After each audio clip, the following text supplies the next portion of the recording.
morning, Lagos. Good morning, Nigeria. Football fans, this one is for you. And if you're an Arsenal fan or an Arsenal supporter, as we're all aware that Tomisin is, and I am, you may want to turn up the volume this morning. The Gunners are flying and the Emirates is buzzing with all kinds of energy that has not been felt in North London for a very, very long time. As a matter of fact, since 2004. Arsenal's recent form has been nothing short but breathtaking, clinical, composed, and utterly relentless. And the football world is sitting up and taking notice. For years, Arsenal fans were told to be patient. For years, they watched from the outside as rivals collected trophies and celebrated glory nights.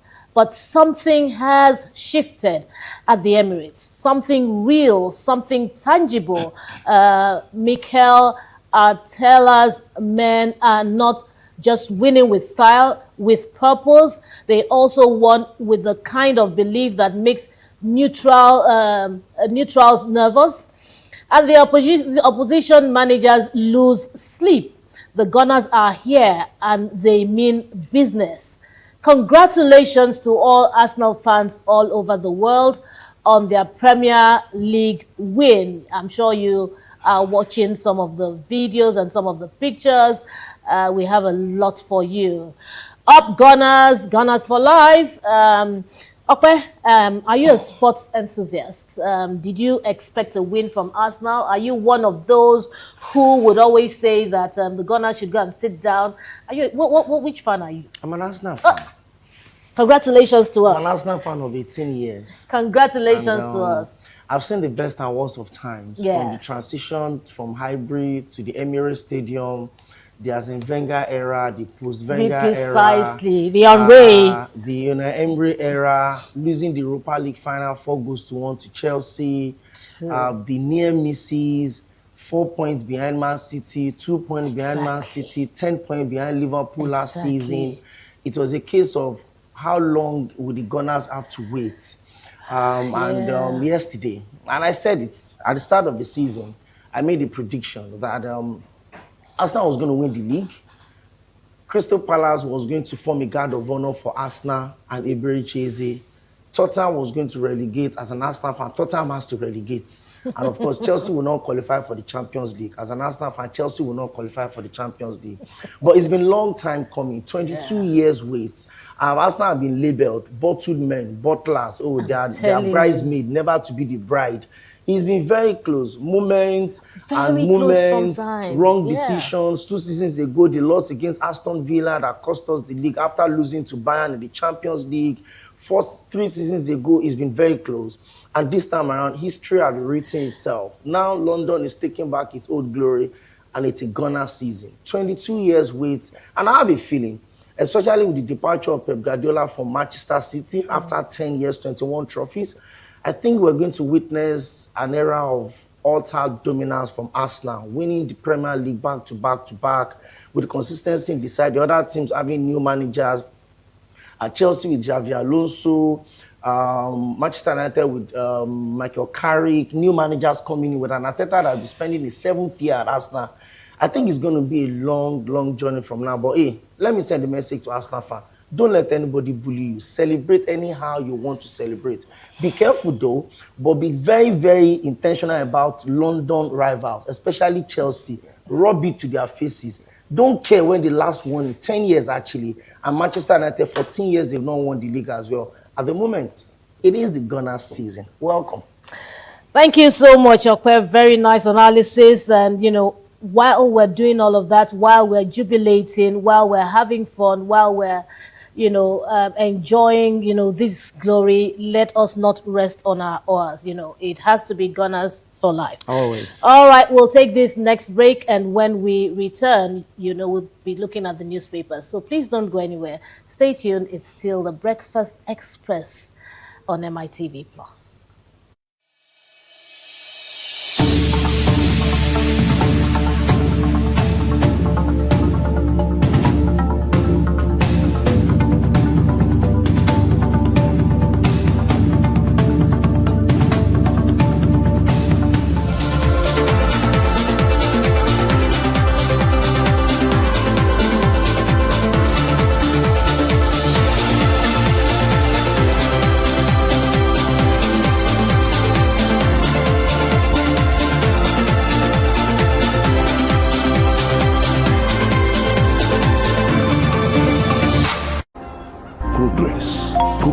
happen just like that. It dey come from support when you need am. Mommy, I got the school fees. You too much. Na money point o. Money point, thank you. Customer, na transfer abi? Confirm. Bro, na transfer. Na money point oga. Oh, na confirm. Progress na peace of mind when you know say payment go land as Sure Banker.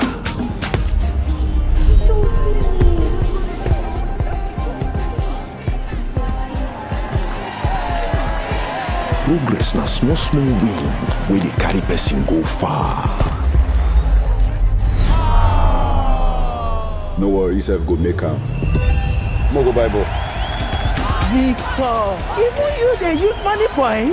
Of course na, they use money point. Confirm. Money Point, made for your progress.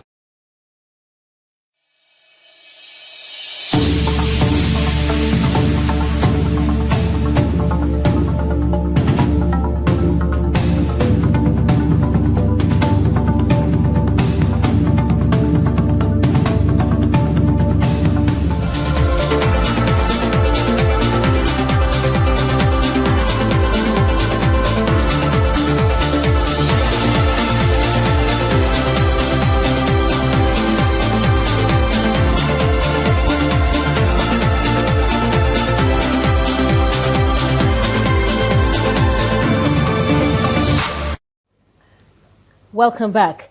Well, I'm so glad we had that discussion on sports because I needed to be re-energized and revitalized, and that one really, really did well for me. Okay, so I have a little energy to be looking at Nigerian issues this morning. It's time for us to look at the newspapers, and I'll be starting with the Punch newspaper. They're above the nameplate, how EFCC tracked ex-minister Maman to Kaduna. I'm sure you know by now that he's been picked up. Yes, so, you know. Okay, Danjuma saved Gowon's Abuja land from El Rufai. This is coming from Kuka. Do you have anything to say about that? No. Is there anything to say? No. Okay. It's a family business. Okay, so Turaki-led PDP clears Jonathan for 2027 race. I'm not going to ask you if you have anything to say about this. I know you want to say something.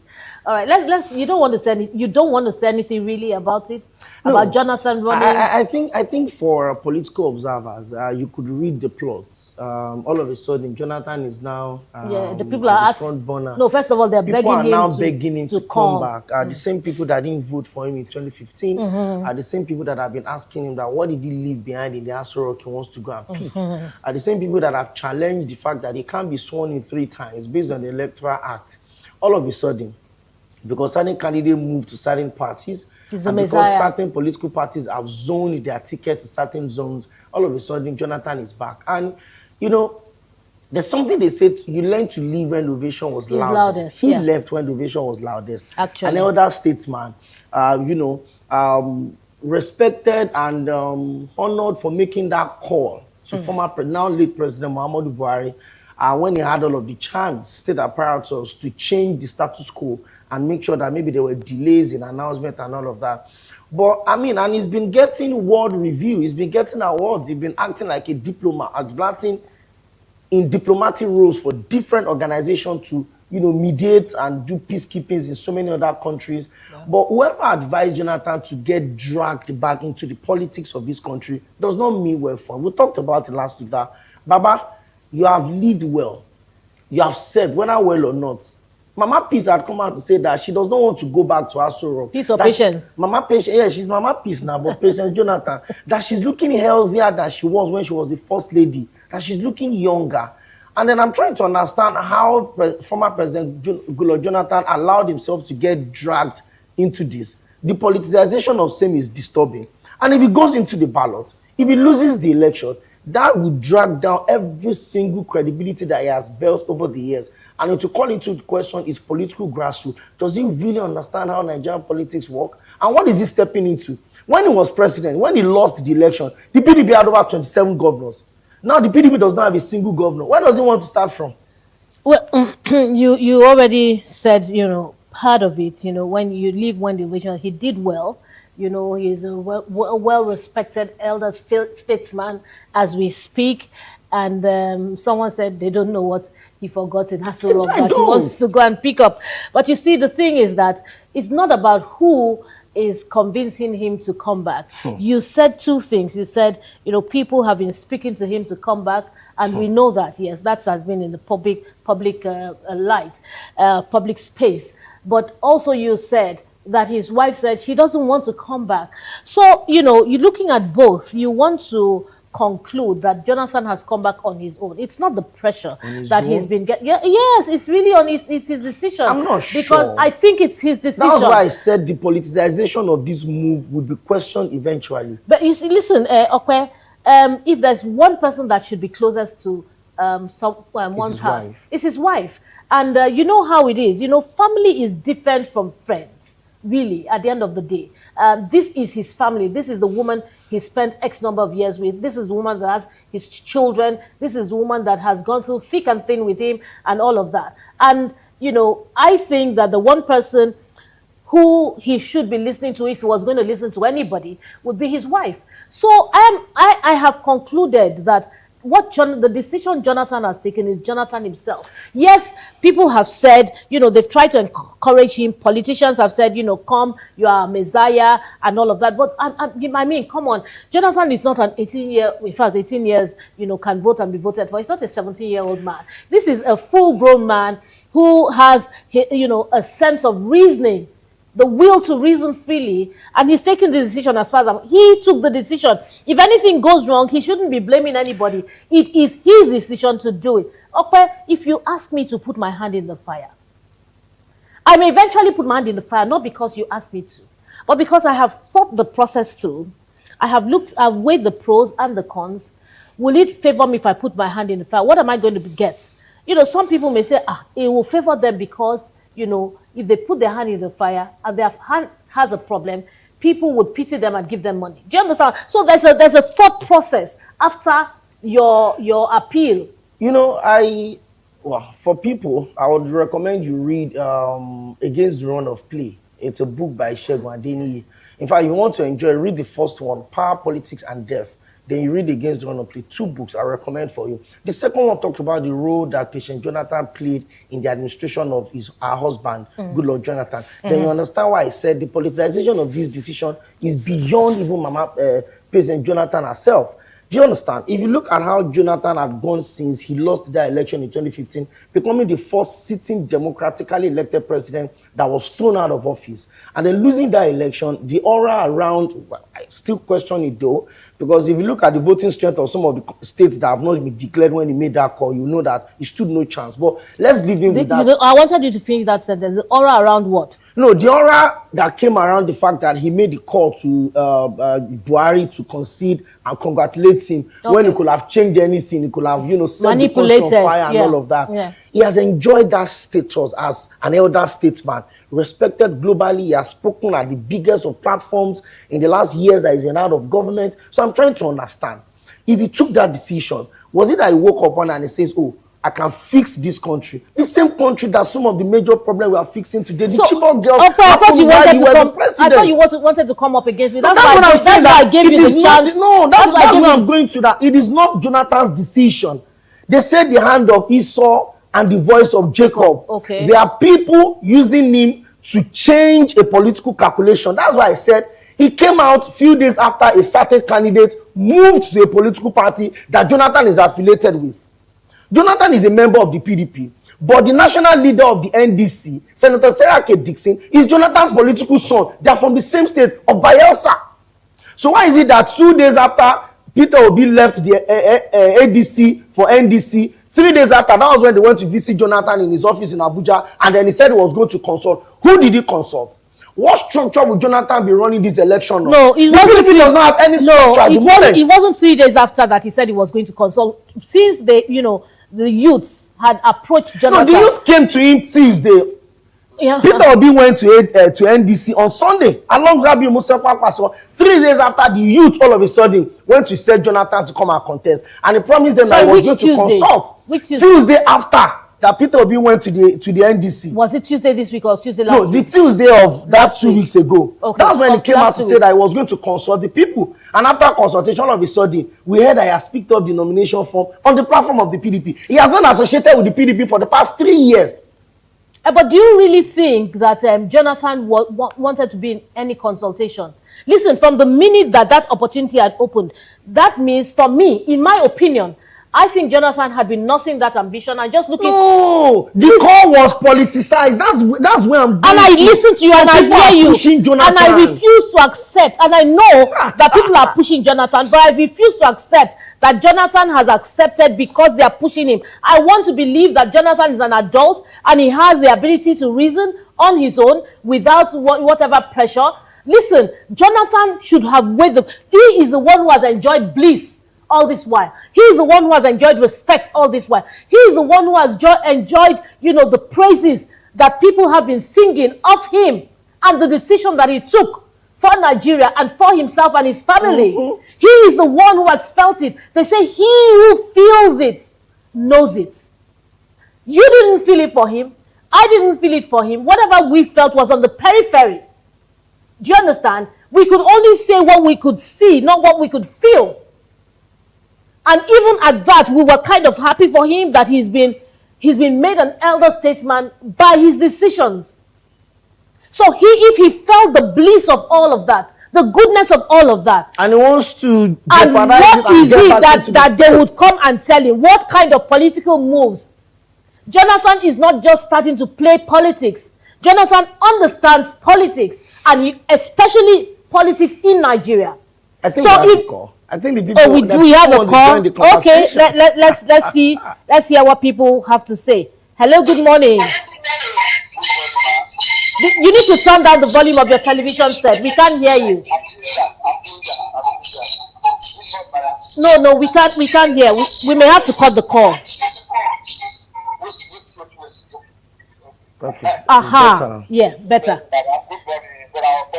Good morning. Good morning. About Jonathan. Yeah. I know they have their plan. What I am suspecting is both ADC, both NDC, together with NDC and PDP, at the end of the day, they are going to have an alliance. That's why they invited Jonathan.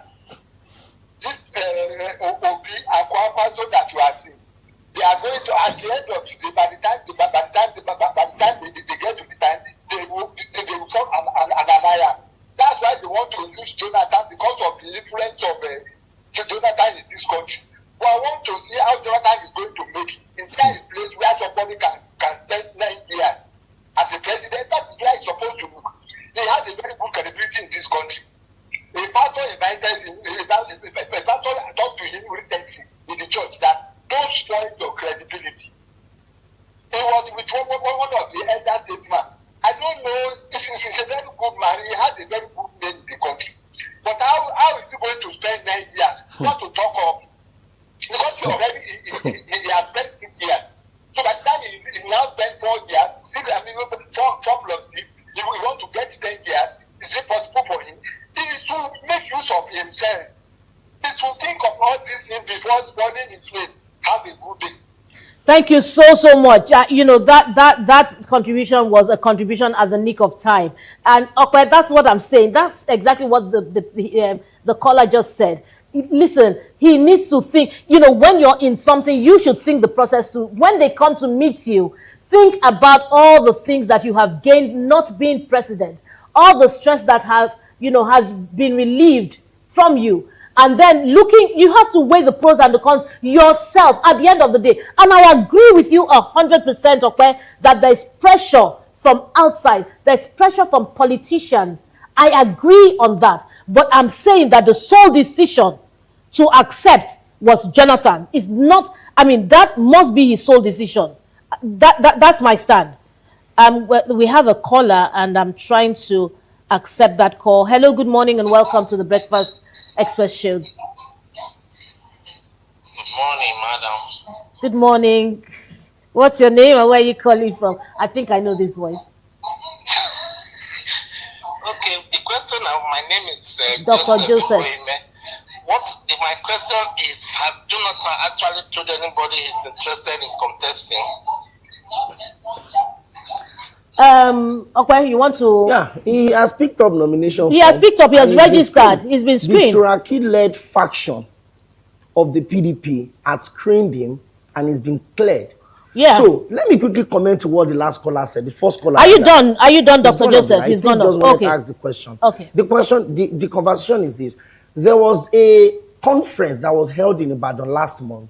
All the opposition party in Ibadan, and they came out with a statement immediately after the conference that they would work together to produce a single united candidate going into the election. As at that time, Rabi Musa Kwankwaso and Peter Obi were still in the ADC. Sheima Kine was still in the PDP. So these were leaders of every political party coming together. So if Jonathan comes up to the scene, could we have a Jonathan Rabi Musa Kwankwaso 1 term, 4 years, 2027 to 2031 presidency? Is that the card they want to sell? So all of the major political parties have zoned their presidential ticket now to the south. Jonathan is from the south. He's from the south. The APC is doing the same thing. The NDC is doing the same thing. Every other political party except the ADC that have not come out to say that we are zoning. If you look at the two front runners now in the ADC, the people that have collected their forms, 2 of those 3 are northerners. So if Jonathan says he's coming out, even if you have not come out to yourself, you are coming out, you shall sign the form. You went for screening. It's not that they pushed you. You went. So let's admit that he's there to put himself out. Could it be a card? I like your words. He decided to put himself. Yes, out. Correct. Could it be that towards the end of the whole process, all the political parties will now form an alliance and say, even though we cannot decamp to this party anymore because of the Electoral Act, but we as a structure, we are supporting this candidate. NDC, we are supporting Jonathan. PDP, we are supporting Jonathan. But my fear for the PDP ticket is this: there's a Yesom Wike somewhere that holds the ace on the PDP. It is not his faction, because his faction screened a different presidential candidate. They screened one professor from Benue. Exactly. He was the only one that picked up the form. So the faction of Wike screened another candidate. The faction of Turaki screened another candidate. There are going to be legal complications to that. Exactly why I said that Jonathan needs on his own. You should never have involved himself in this whole drama. At the end of the day, you and I are saying exactly the same thing, because you said your words were that he brought himself.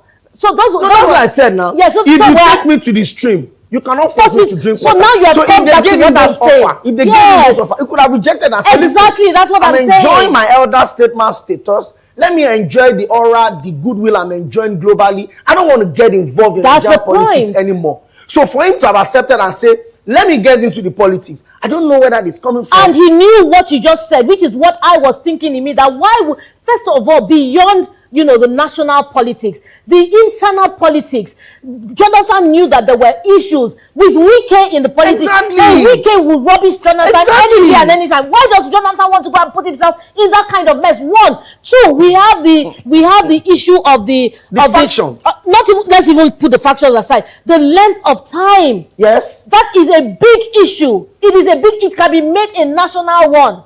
Now, is it constitutional? What does the Constitution say? Did Jonathan go to the Constitution? As a former president, the one thing that should be guiding Jonathan is the Constitution. Nobody needs to tell him, I don't do this, or because this will happen. Have you gone to the Constitution to see what the Constitution says? Is it in your favor? Or have you come out this time to rubbish the good name that you had? I said it at the start, that the politicization of this Jonathan's move is beyond 2027 election. Is even beyond the control of Jonathan himself. And maybe at the end of the day, maybe when we get into the election proper, you will quote this statement and said, oh, Okpe said this. I can tell you categorically that Jonathan did not sleep one day and woke up and say, I want to be president. No. It is not those youths that carry placard to his office that made him to make that decision. Those youths were sponsored by some people. I agree. The timing of that call is what I'm putting into question. Jonathan did not make that call when the ADC was the leading. So I agree with you. I agree 100% with you. But I'm saying, you were saying that. Hello? Hello. Good morning. Welcome to the Breakfast Express show. Yes, good morning. What's your name and where are you calling from? My name is Sunday Williams. I'm calling from Okoba. Okoba. Yeah, go ahead and make your contribution. You see about this Jonathan coming out. What I have to say on it is that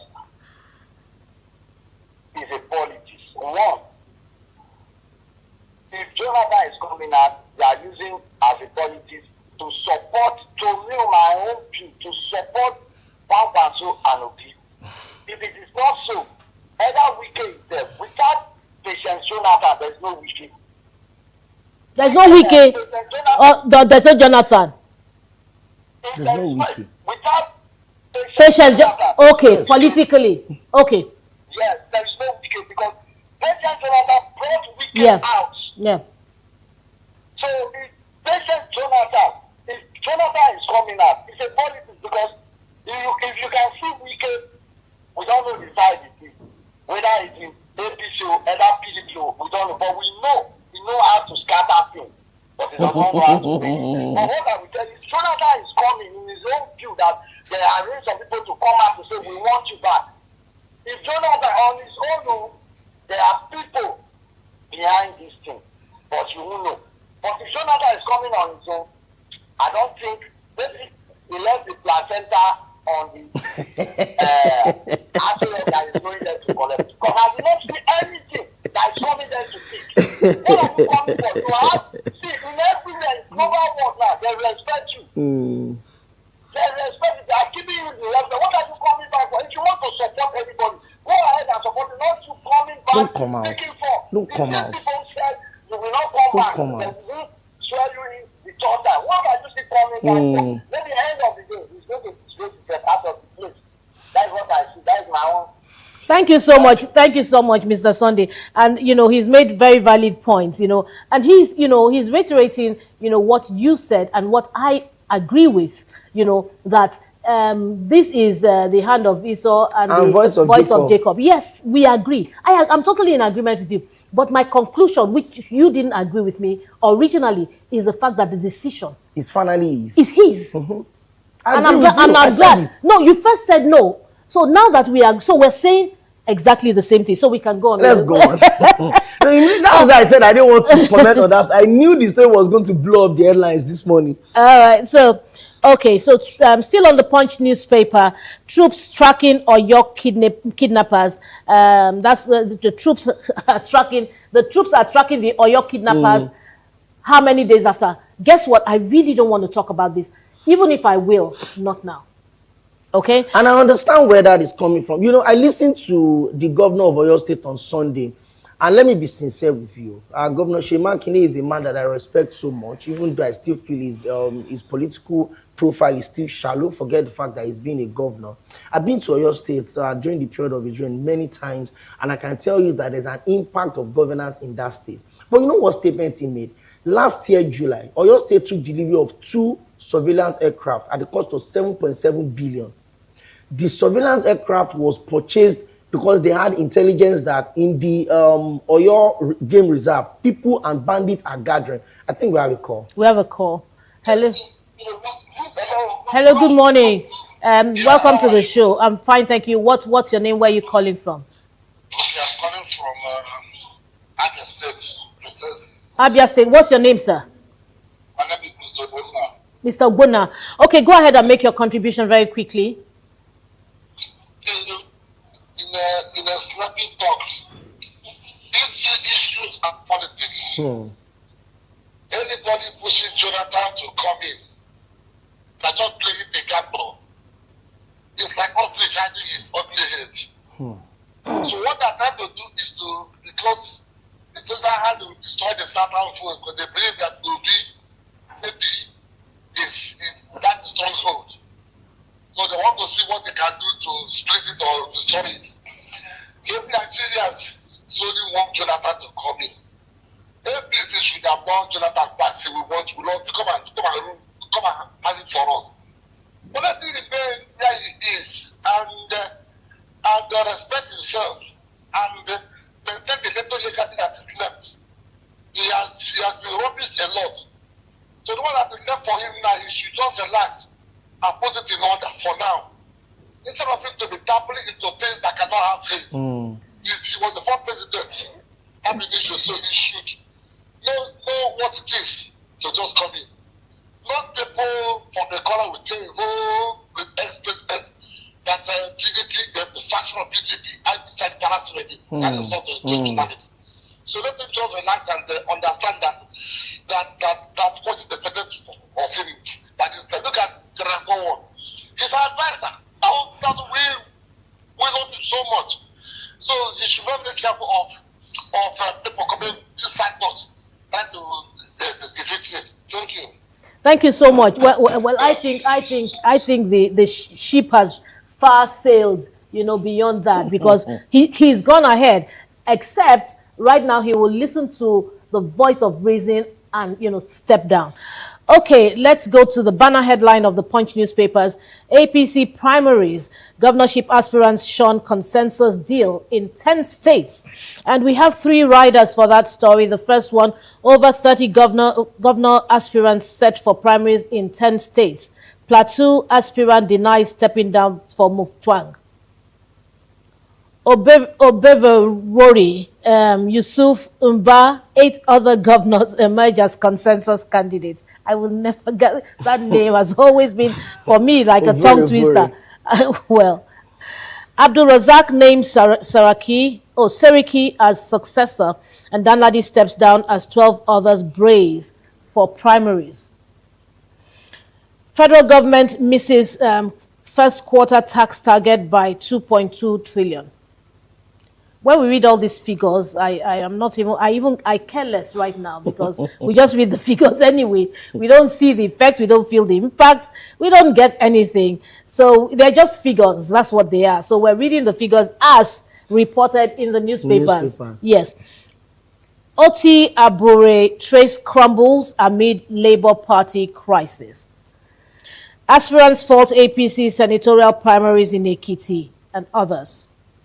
40 Southwest local governments under terror threat. This is coming from Gani Adams.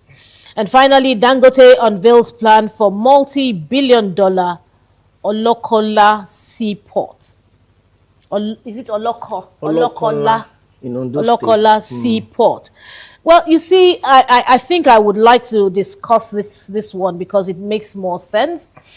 This is a man who has not been, distracted by the noise in the marketplace. You know how noisy the marketplace could be. When you go to the market, you want to buy something. There's so much noise that the tendency, yes, to be distracted is there. But, if you can just keep your eyes on the goal, focus with, on what you want to buy.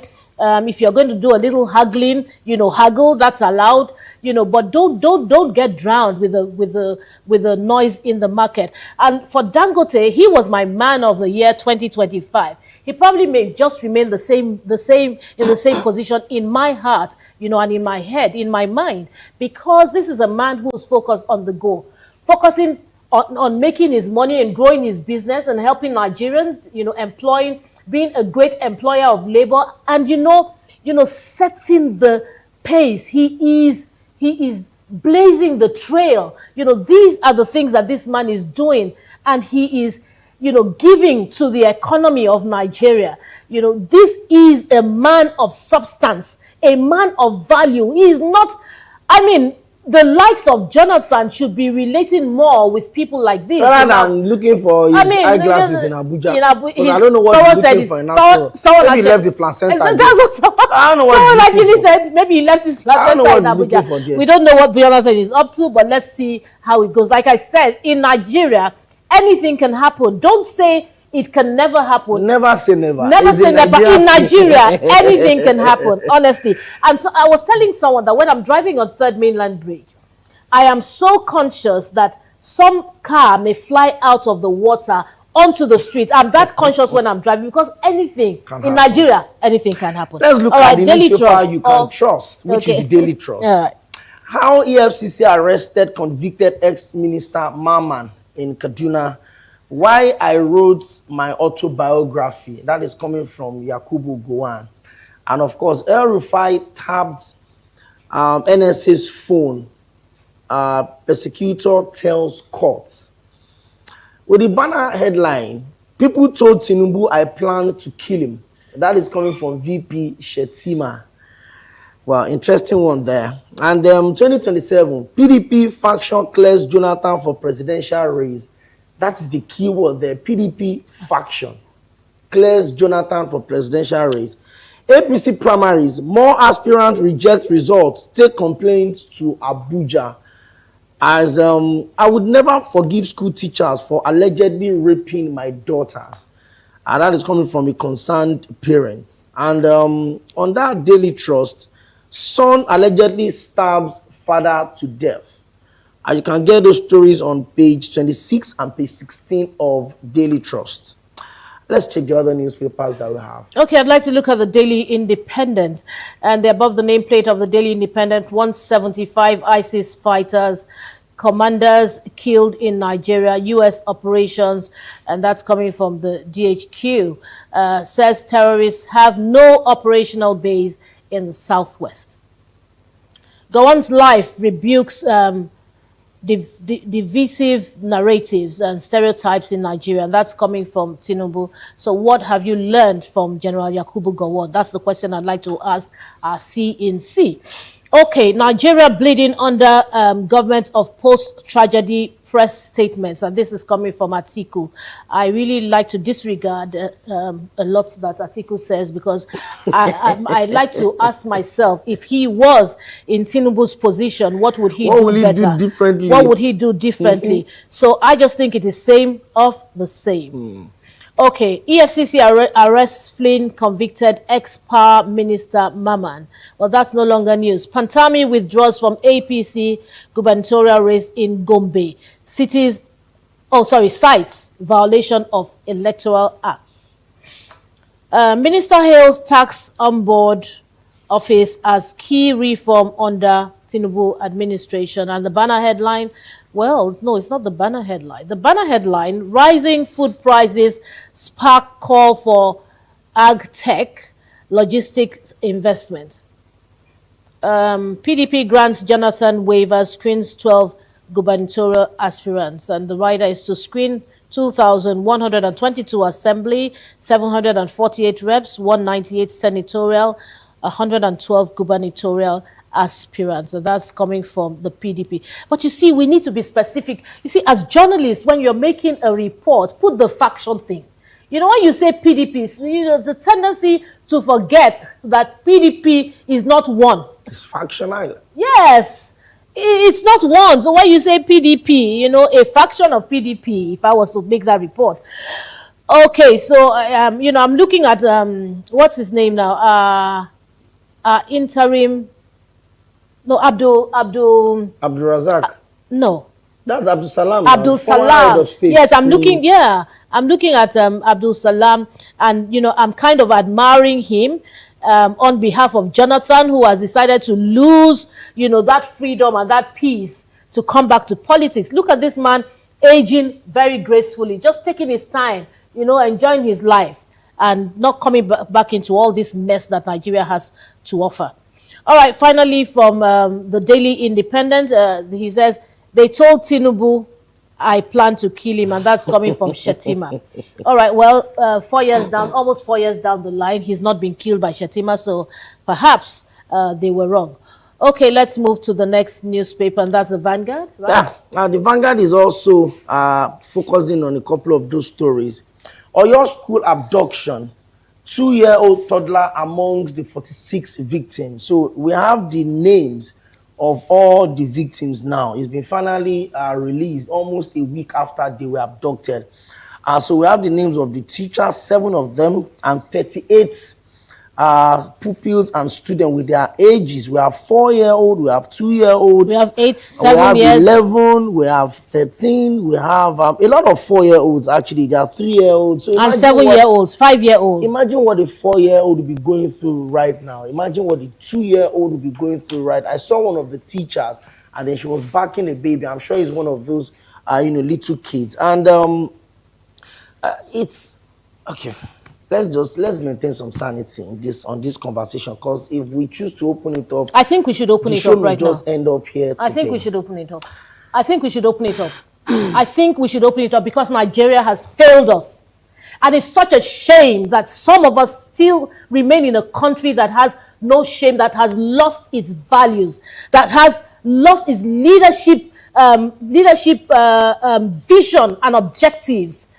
You know, the son of the president goes around with a lot of security. Now, what makes him different from you and I? What makes him different from the 2-year-old child who is being backed? What makes him different from the 7, 8-year, 5-year-old children and the 4-year-old children, the 13, 17-year-old children? What makes him different from them? What makes the labor pain that the parents of these children went through, what makes it different from the labor pain that the president's child went through? I mean, when we birth a child, we go through labor. But technology has offered us an alternative of cesarean section. So some people go through cesarean section because they choose to or because it is necessary for them. But any which way, anyway, we're saying that it is painful. And it is not a day of pain.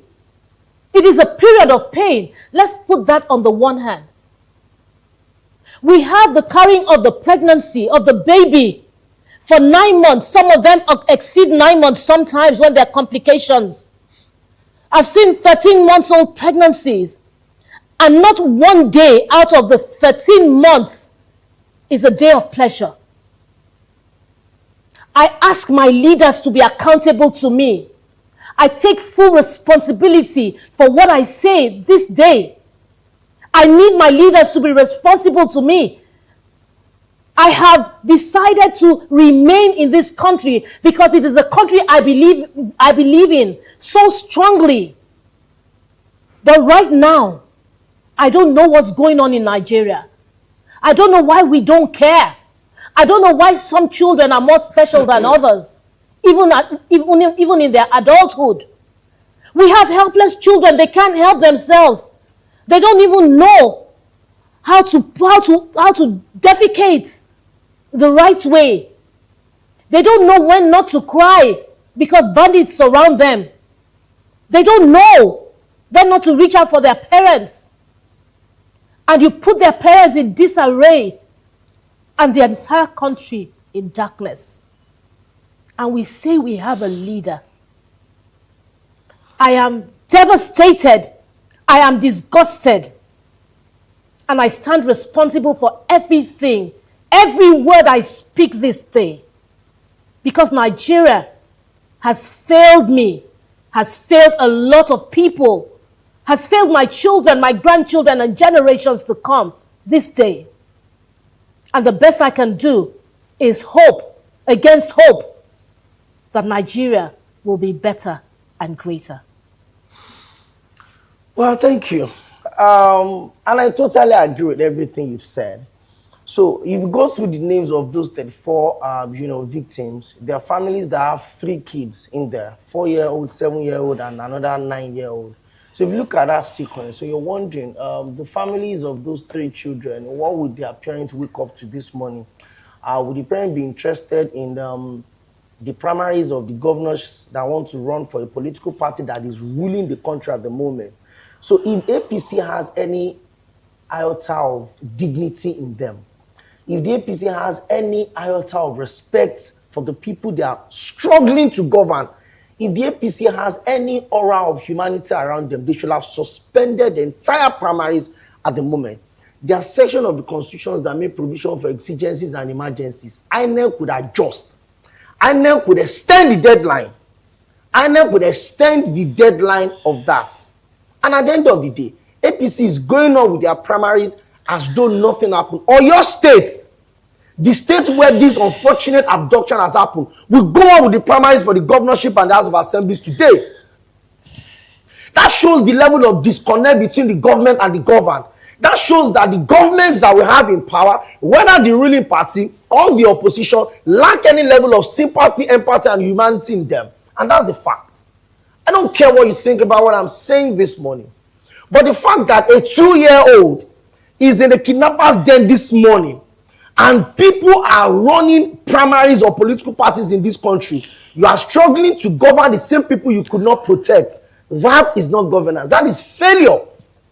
And so when you wake up every day and then you wear fine clothes and then you are dealing and discussing with people, the Orire community where those kids were abducted, they will host primaries there this morning. APC will hold primaries there this morning. So when you look at how we administer governance in this country, vis-a-vis the other countries of the world, then you start asking yourself, what kind of democracy do we practice? Do we really understand what democracy is? If you look at the simplest definition of democracy, it says it's the government of the people, for the people, and by the people. There's a reason why the people was mentioned 3 times in that statement.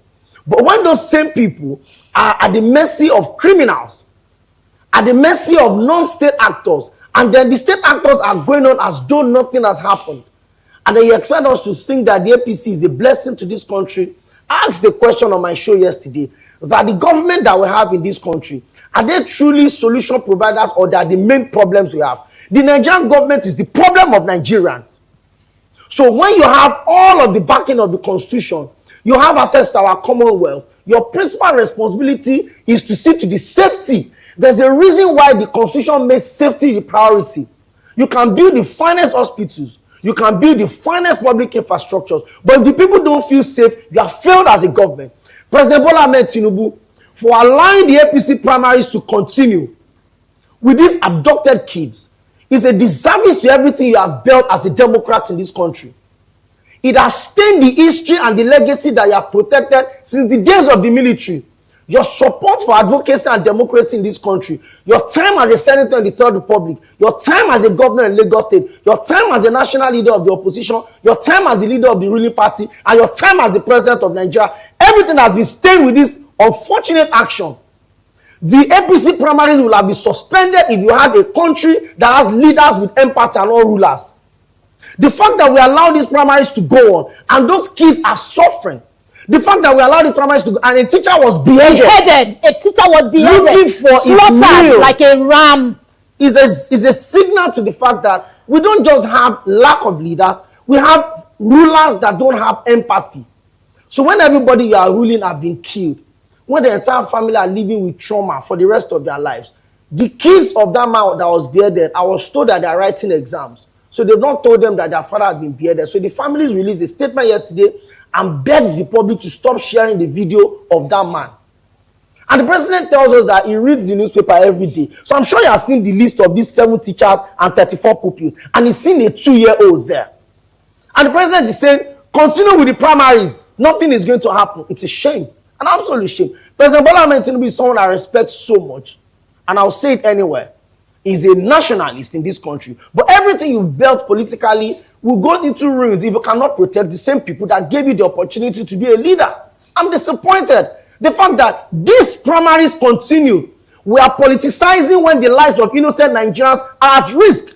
Whether you're an adult, you're a 2-year-old, you're a pregnant woman, whatever it is, every single Nigerian should be safe, which is the priority of the government. Did you see the teacher, the headmistress or the principal appealing and begging, like she was begging for I mean, she was begging the federal government, she was begging the state government, she was begging Christian organizations. Now this is where to come and rescue them, to come and help in their own country, to send money, you know, so that they could be rescued. They're begging the Christian.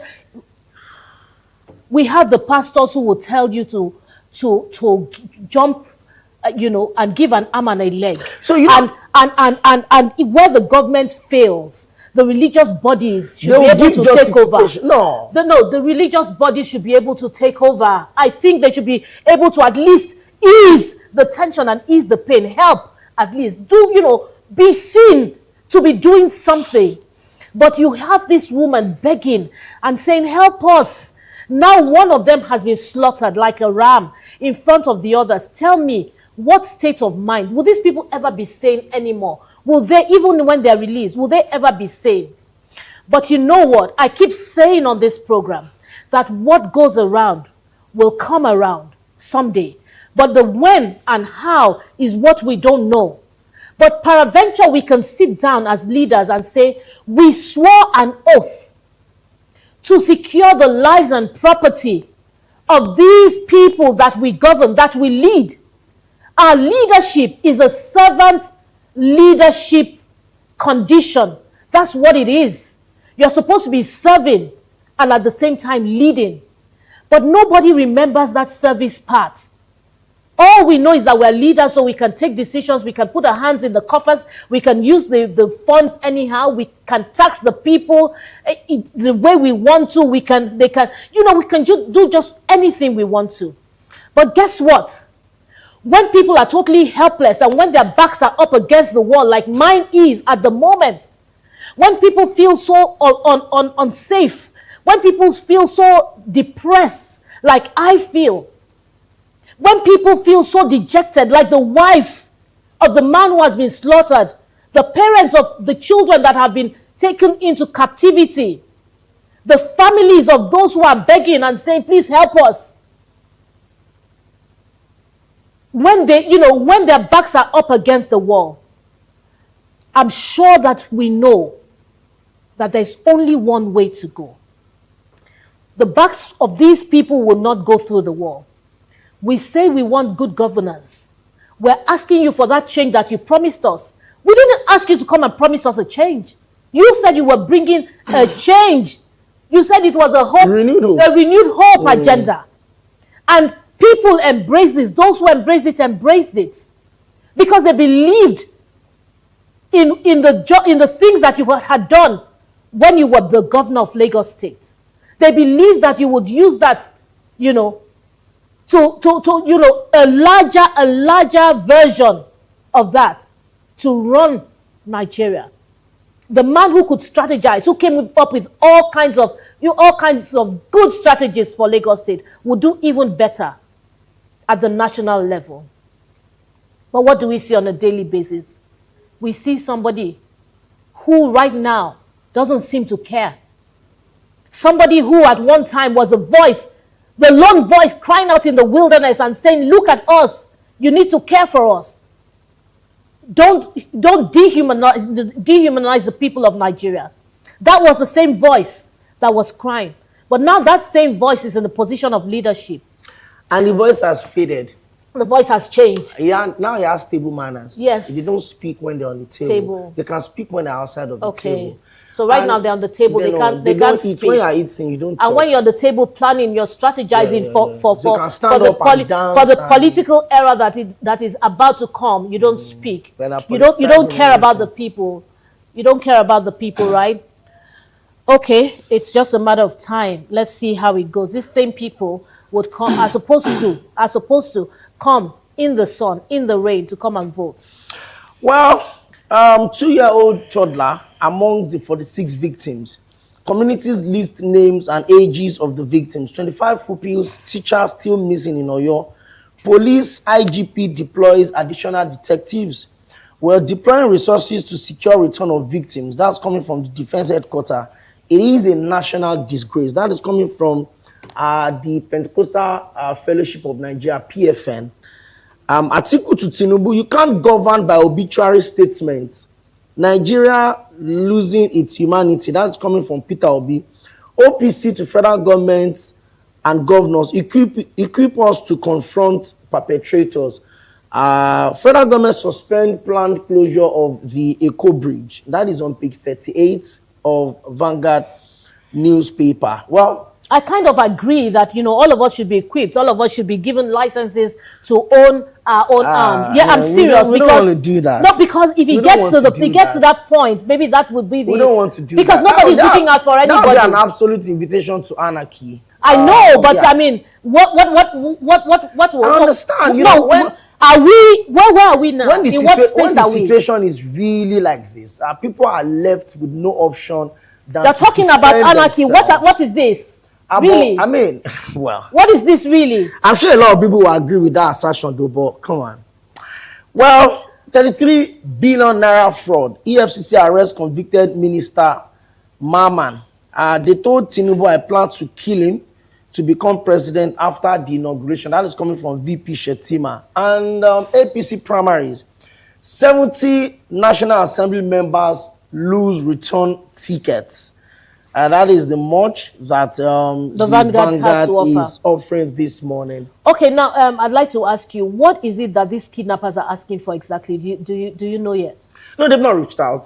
They're also saying that I think it's a kind of a complicated situation, kind of, because now they have human shields, and it's going to be making it difficult to have aerial bombardment of them, even if they sight them. The 2-year-olds that they have in their possession, the 4-year-olds. So they will continue to use those people, not exactly as a negotiation tool, but as a human shield. But the question I'm asking is this. Are there intelligence to show that the Oyo Game Reserve has overnight become a beehive of criminals? And that is expected because of the proximity of Oyo to Kwara. Kwara in the last 1 year have been more problematic than Yobe State, more problematic than Adamawa State, even more problematic than Borno State. A certain community in Kwara State was almost wiped out by religious extremists, over 200 of them. Till today, nobody have been arrested, nobody have been brought to book. People were having live service in Kwara State and criminals invaded the church, shot and killed people and abducted many people.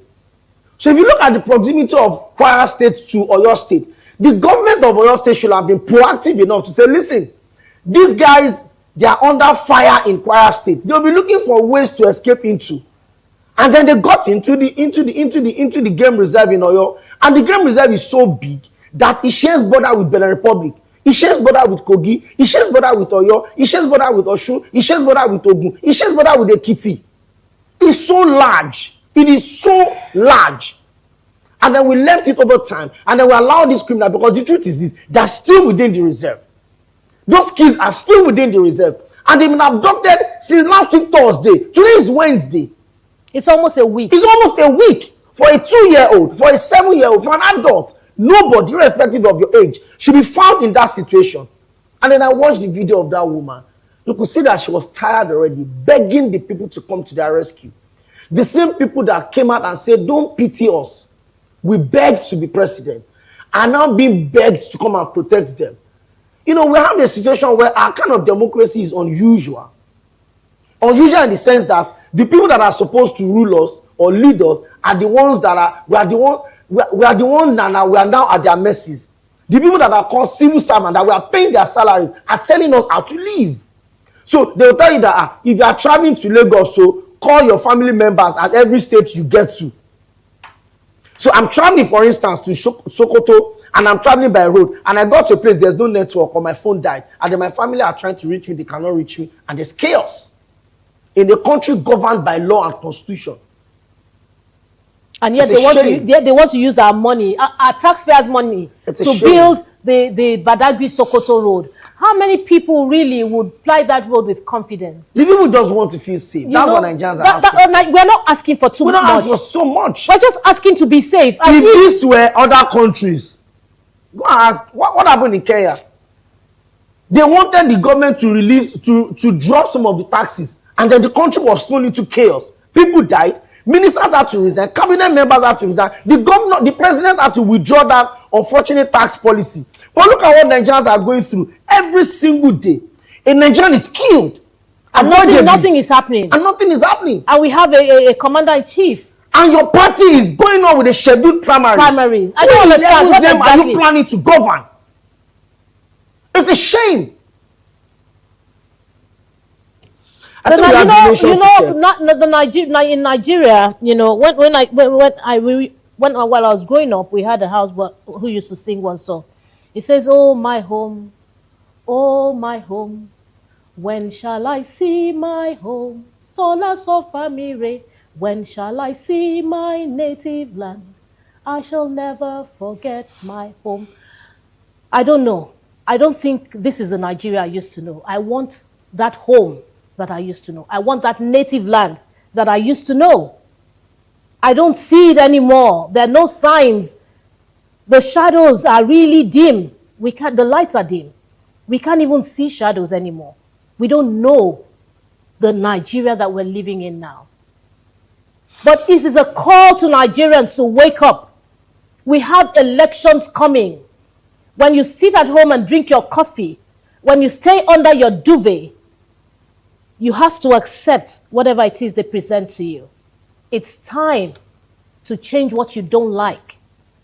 It's time to have the Nigeria, the home that I used to know. It's time. And on that note, I think we will be rounding up the newspaper review. We can't take all the papers anymore. We have 2 discussions on the Breakfast Express show. So at this point, we'll take a break. And when we return, we'll look at our discussions. So at that point, the lines will be officially thrown open so you can call and make, your contributions. to whatever it is that we're discussing. Please stay tuned. Don't go anywhere. It's still the Breakfast Express show on MITV Plus.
Oh, you're taking the.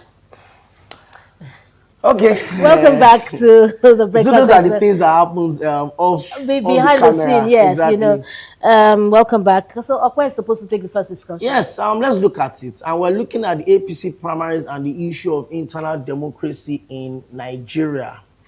Democracy, they say, is a journey, but this morning, Nigerians are once again thinking whether we're moving outward or running in circles as we take a look at the ruling party from Ekiti to Ogun, from Lagos to Kano. The story of APC National Assembly primaries has been anything but pretty.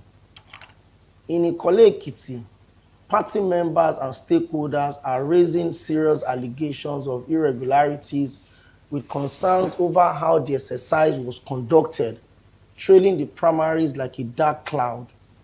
But it does not stop there. In Lagos, it should have been an orderly internal party process. It has descended into chaos and violence, with a sitting commissioner attacked.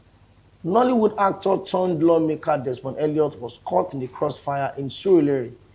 To the violence that threatened the Mushi National Assembly primaries over the weekend, and the situation in Ogun State so volatile that the members of the Bato GD felt compelled to appeal to Senator Gbenga Daniel's people to stay away from the primaries entirely, to avoid a needless bloodbath because of the threat flying around already.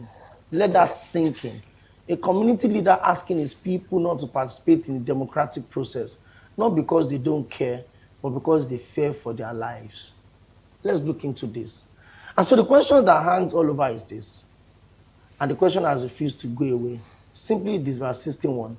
When exactly will Nigeria's democracy grow up? When are we going to reach the point where the transfer of power, even at the primaries election level, does not require security details, emergency appeals, and hospital visits? Are we ever going to get to that point? We can. And I'm sure you're surprised that this answer is coming from me. We can. I think we can. But it takes you and I. It takes. We're not, let's take the leaders out of the equation right now. The current leaders that we have. Let's take them away. Let's assume they don't exist. You know, in answering this question, I want it to be rid of the thought of corruption. I want it to be rid of the thought of oppression. I want it to be rid of everything negative. So I'm going to just answer you. You know, on a positive note, I am an optimistic person by nature. And so, yes, we can. You know, can you remember when Obama was doing his campaign? You know, everything he said yes, we can. You know, I share the same birthday with Obama, the 4th of August. I'm an optimistic person by nature. Yes, we can. You know, I think that there's nothing that's impossible, you know, to get done, you know, to do, especially with God behind us. All we need is to do a thorough cleansing of ourselves first. And like a joke, I keep saying it on the program when we're rounding up. I say, go stand in front of the mirror and take a look at yourself. Get rid of those things, those ugly things that make you not you. And after you do that, when we do a thorough cleansing of ourselves and say to ourselves, we need to be focused, to be disciplined, we need to have integrity, we need to choose the right people to lead us. Then we take the next step of choosing leaders like ourselves, our cleansed selves, not the selves that would take an envelope because you are a journalist, a brown envelope, so that you can write positive stories. Gratis is different from bribe. It's different from honorarium, if you know what I mean. So I'm saying that we can do it, we can get there. But we need to, first of all, you know, understand what we want. Because the problem is that in these times, our own focus, our very focus, our priority is money. First on the list. Second on the list is money. Third and last on the list is money. So people want to do anything for money. Corruption is the order of the day and all of that. But the day we take that decision to put all of that behind us, we can get to that point. I agree with you. And if you look at the politicization of our democracy, there are two different things. Democracy is different from politics, and I'll continue to say it. Democracy is a form of government. Politics is an act of government. There are two clear different things. But we struggle to separate it in this country. That's why we're where we are right now. A primaries election should be effortless. Yeah, I was going to Even come to that. general election itself should be effortless. I just answered the first question though. So that's can we get to that? Yes. What do we practice in Nigeria? We don't practice a democracy. I don't understand I'm sure you type understand. of democracy. I'm sure you know, but I'm sure you know we don't practice a democracy. We practice democracy. Really? Maybe we're not just doing it the way democracy should be done. We have a democratic system of government. We conduct periodic elections. People choose their leaders. I mean, those are the basic features So by the of time democracy. you start saying choose, and because you're sometimes you choose and then the courts commas. will say otherwise. We have a governor in Nigeria that came fourth in an election, but he's a two-term governor of Imo State. He came fourth in an election. So, okay, you see, you know, our responsibility as journalists on this table is to say it as it is. So I don't think we're practicing a democracy if the kind of things that you speak about is happening. And that's what I keep saying, that democracy is not the problem. The form of government is not the problem. It is the people administering that government that's the problem. So we have institutionally democracy. But are we practicing democracy the way it should be practiced? No. We're so not. we cannot say we are not practicing democracy, but we're not practicing it the way it should be practiced. If we say, what government do we have today? Democratic system of government. Because we are following the basic tenets of democracy. We are doing transitional election. We are doing parliamentary election. We have the executive. We have the arms of government. Those are the components of a democracy. So institutionally, we have democracy in place. But are we practicing democracy the way other countries should practice it? No. Well, I would say that we're meant to be practicing democracy, but we're not practicing democracy. Exactly. We're meant to be. That makes all the difference. We're meant to be practicing democracy. But are we practicing democracy in this country? No, we're not. We know what democracy is. The set rules have been laid down. If we walk by those rules, yes, we are practicing democracy. If we don't walk by those rules, we're not practicing democracy. We're doing what we want. We're running the government according to the leader. In place. Not the constitution. Not the constitution. When the constitution starts to take second place in the affairs of a nation, it's no longer democracy. It's not. We're just doing what we want. Look at the example that you gave me. That about Wale Soyinka. I mean, if you give us that, yes. So I was watching. I think I have the audio in one of my media space there. And Professor Wale Soyinka said he was checking out of an hotel on the island a few months ago. And then right from where he was, he saw a large crowd downstairs of security details and all of that. So he was thinking they were shooting a movie. So he was like, oh, let him just go there to see what movie they were shooting. So he asked the security guy that was waiting for them to bring his car to pick him up that, oh, what movie are they shooting? And the security guy said, no, it's not a movie.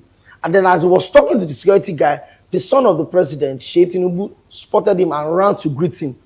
So he was like, oh, what are you guys doing here? They said, no, it's just my guy. So he said he looked at the number of security guards attached with the son of the president. That one, does not have a place in the constitution. Two, does not have the right to have any. Who are you that we are protecting? That's the question I want to ask.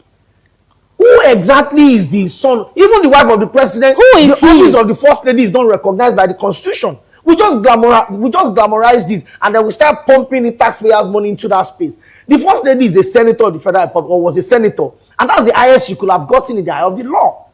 So now look at the son of the president. It's not the highest, actually. She can also be the president. No, I mean in terms of her office. Okay. When she was a senator, she can enjoy the paraphernalia of being a senator. But the office of the first lady is not recognized by the constitution. I agree. And this is not even Sheyi Tinubu alone. I've seen the sons of governors. I've seen wives of senators. I've seen children of public office holders in this country that are wielding enormous influence and control. They move in places, they go into malls, and then they close the door of the malls until they go out. So they live above the people that are paying them to sustain that lifestyle. So I don't disagree with you when you say we don't have democracy, because the people administering democracy are not administering it the way it should be administered. It's simple. In a democracy, I should be able to ask questions. Mr. President, how do you sleep at night knowing that a 2-year-old child is in the kidnapper's den? Mr. President, how do you allow the ruling party that is saddled with the responsibility of protecting the people go on with party primaries when over 42 of your citizens are stuck in kidnappers' den? How do you wake up every day to say go on with the primaries when one of your citizens was beheaded because he was looking for his daily meal? How do you sleep at night? My prayer is by the blood of the man that was shed, speak for him or fight for him. Because that man was totally innocent. His crime was serving Nigeria through impacting knowledge and values to children who would one day grow and be useful to this country.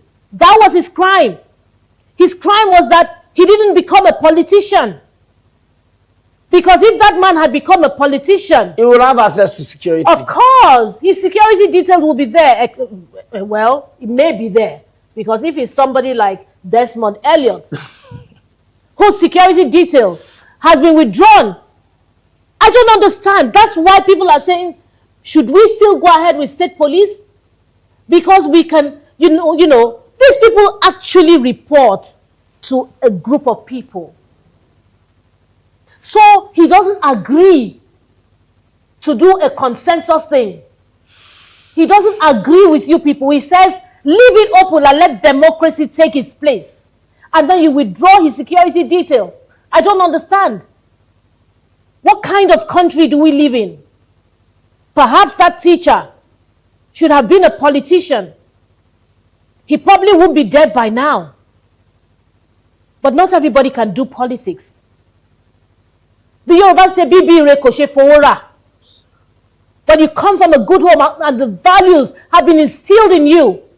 No matter what is in front of you, no matter how the carrot shines and is dangled in front of you, you will remember the home from which you come. And you will say to yourself, no, I wouldn't go that way. Not for all the tea in China. I wouldn't go that way. Not for all the tea in China. I will respect the name that my parents left for me. I will build on that name. The name I picked up for my husband, I will build on that name. Nigerians, it's time to wake up and smell the coffee. The heat is becoming unbearable. I think we still have another discussion we can take. Oh, this yes, morning. we do. Yes. I forgot. I understand. I understand. Okay, our second discussion segment. Our topic is state power deregulation and the future of electricity in Nigeria. For decades, electricity, or the lack of it, has been one of the most stubborn obstacles to quality of life and economic growth in Nigeria. But something significant is shifting.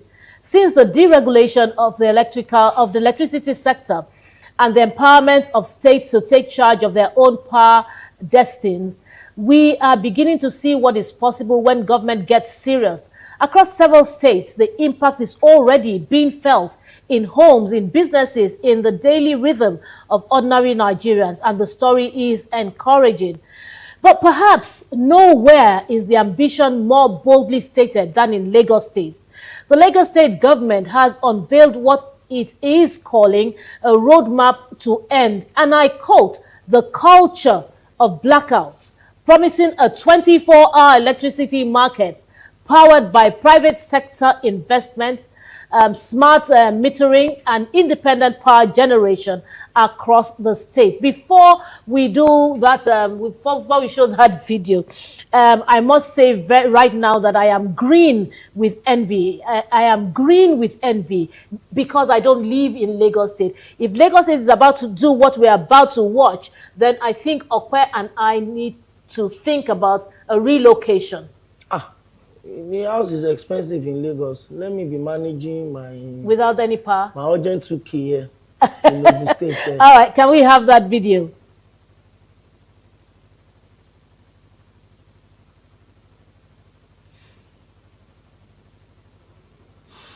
Okay. So maybe we'll just wait for the video to be ready. Yeah. But I think it's a good one, and I think it's even late. When the president signed that, bill into law and allowed the states to generate and distribute their own electricity, I think a lot of us were really excited. A lot of us thought that it's going to be a departure from the days of having to rely so much on the national grid. And the national grid at this point is so heavy. The national grid at this point is so bombarded that any excess load would lead to a collapse. My friend said it's a national grid, not grid of GRID, but GREED. And I think that's exactly what it is. But as Lagos State always are taking the lead and always are being ahead. When I watched the video of with the Commissioner for Energy and Mineral Resources, Honorable Biodun Ogunleye, when he was talking about, I said, we should have done this long before now. We should have taking advantage of this and generate enough to even sell to neighboring states. But the thing is that if we're not given a go-ahead, it is after the go-ahead. No, the president has signed it over 2 years now. And I think the Lagos State government were just waiting to have enough PPP, that's public-private participation coming on board. Because let's just say with ourselves, it's very expensive to generate and distribute. But again, it's an opportunity for the state to also make money. But guess what, Okwe? Do you know that when this thing became public, was made public, I knew that Lagos State would take the initiative. Of course, they have to take the initiative. I just knew that they would take the initiative. And I knew, that it was time for me to start to reconsider if I want power. Start to reconsider. You're not going anywhere. You're not leaving us in Ogun. We're there. Why should I be in a state that doesn't? It's your state now. But do we have have is your friend. Excuse me? He's your friend. He's a governor. He's a friendly governor. Is he a police? They said it's the police that's a friend. I don't understand how he's not. How he's my friend. You are from Ogun East now. He's an incoming senator. I'm not from Ogun East. I live in Ogun State, and I don't. I'm not quite. I don't know who the governor is. You know, like that. You don't know Prince Well, I see him on television. We talk about him. But I don't feel the impact of a governor. I've seen your picture together. Unfortunately, well, I know that, like that. I understand where you're going now. That you're trying to make some trouble, okay? And that's fine. It's okay. But you know, you and I know that we don't enjoy anything from the state government. But I think if the Lagos State, and that's why we envy the people in the Lagos State government are able to pull this off. Excuse me, it's also a means to generate revenue for the state, because if you are able to generate enough to sustain your state, you can still sell to neighboring states. So because we get from Ibadan Electric, yes, you know that Ibadan Electric supplies. If Ogun State cannot generate epileptically. Crazy enough. So something happened yesterday. I had my gen on day first day till yesterday. So when I was leaving the house coming to work, I didn't switch over back to NEPA. So I saw a status of someone within my estate that, oh, thank God they gave us light since Thursday or last week Thursday. They brought light for 3 hours. And I had a lot of stuff in my refrigerator, so I was excited. When I go home yesterday, I just noticed that I didn't switch. And that, I went to sleep straight. I'm not going to lie. I just went to sleep straight because I was like, how did I not enjoy 3 hours? Because I don't know when else they'll bring it again. But if Lagos State are able to take the lead, which, I mean, we're graceful enough for them, and then they can sell to Ogun State. So if Ogun State cannot generate, they can shall collect and transmit. Because I'm trying to understand how Ogun State is on IBEDC. You know, IBEDC, I don't understand. IBEDC have blocked me on X because of what I was using their eyes to see. They blocked me. I cannot tag them in any tweet anymore. Because I keep asking, you are bringing estimated bill as against the promise of President Bola Ahmed Tinubu that if I don't give you electricity, don't vote for me if I come to ask you for a second term. How many Nigerians are enjoying electricity?